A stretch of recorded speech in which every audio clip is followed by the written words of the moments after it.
So my name's Erin. I am one of the co-founders of Born Colorado Brewing. My partner Wade is actually from Colorado, so that's where our name comes from. We struggle a little bit with our name.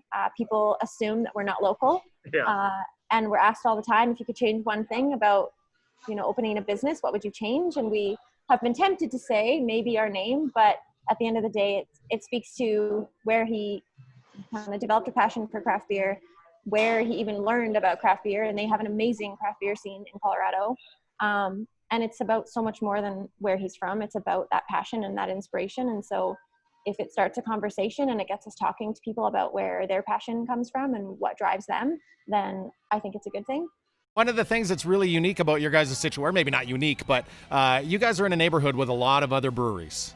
One of my favorite things about the craft brew industry is the camaraderie between breweries. Talk a little bit about what the relationship is like with so many breweries in one location in Calgary. I think it is as collaborative as people think it is, and I hope that it comes across as very genuine, because it is. So we were actually just talking about that at lunch today, about how I think what draws people to the craft beer industry in Alberta, in Canada, and in Calgary in particular is that collaborative nature of our industry.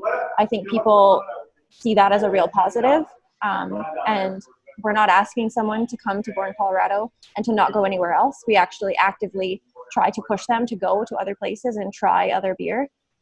That's what makes our industry so great, is that diversity. And if you're a craft beer drinker, you're not necessarily a devout arm candy milk stout drinker. We would love you to drink our beer all the time, but we want you to go and drink other people's beer too. So it really is genuinely that collaborative. I have mentors in our neighborhood that I am so fortunate to have and to be able to rely on as a resource. And I call Erica from Annex Ales every week to ask her something, to say, how did you deal with this when you were growing, and what did you do in this situation? And she's just so knowledgeable and she's so kind. We're just very fortunate to be surrounded by awesome mentors and neighbors. Let's forget that we're all in this together for a minute. We're going to focus on some Born Colorado beers. Tell me about a couple of your cores that you guys are really proud of, maybe are great sellers for you. Our milk stout, although it seems like a weird beer to kind of focus on, has been on since day one, and it just won an Alberta Beer Award this year. So that was our first beer award ever, and we were the most excited. And then one of our more kind of fun and exciting newer cores would be our Chapter 11 New England style pale ale. Took us about 12 iterations of a recipe to get to a spot where we felt like it could be competitive with the other amazing hazies that we've got out there.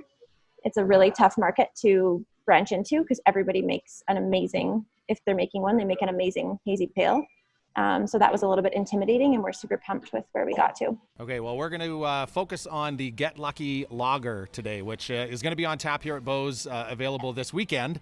Now, obviously, with the brewing steeped in the tradition of Colorado, there is a rather popular lager that comes from that area. So let's do some comparisons on that lager compared to this one. Yeah, so I think Wade would tell you when he first came to Calgary, he was devastated by the amount of craft beer that was not here. And we, at that point, he will tell people, oh my gosh, like these Calgarians consider Coors Light craft beer. Like they're crazy. What are they thinking? But if you've ever get a chance to go to Colorado and you can go to the Coors brewery, it's actually incredible. It's very cool. And they were pioneers in their own right, and they've obviously grown to become something outside of craft, but it's still awesome. So the Get Lucky Lager right here is actually a collaborative brew. We brewed it with our neighbors down the street. They're called Taiko Canteen, and they serve up these awesome little bout-inspired tacos. And then they also serve fried chicken. So they're sweet. They've got mini putt in their space. It's just a gathering spot. They have a food truck. That's how they kind of got started. Now they've got a brick and mortar, and they wanted something super clean, super easygoing on their menu that had their branding on it. So that's where the name comes from. That's their slogan, is to get lucky. And they call it for their lucky putt, their little mini putt golf course. Yeah. And then the little cat on the front also comes from their kind of branding and their logo. And it was supposed to be just a one-off beer that we brewed specifically for them. And then we figured out that people in the craft industry actually really want a lager. They were super pumped to have something crushable and sessionable and it's much more elevated, I would say, than perhaps our standard draft domestic lagers. So it's been fun. All right. Well, this is the best part of Friday CRAFTernoons. We get to have a drink. Yeah, cheers. Cheers. You pretty much hit the nail right on the head there with the fact that this is a crushable beer. This is kind of what you expect from the domestics, but there's a ton of flavor that you don't get out of a domestic beer, right? It's got some depth to it. It is lightly hopped, so we weren't afraid to hop this beer. We know that our crowd isn't afraid of a little bitterness, a little bit of that hop profile. It is a rice lager, so it's got a little bit of sweetness to it and a little bit of a dry finish, which we really like.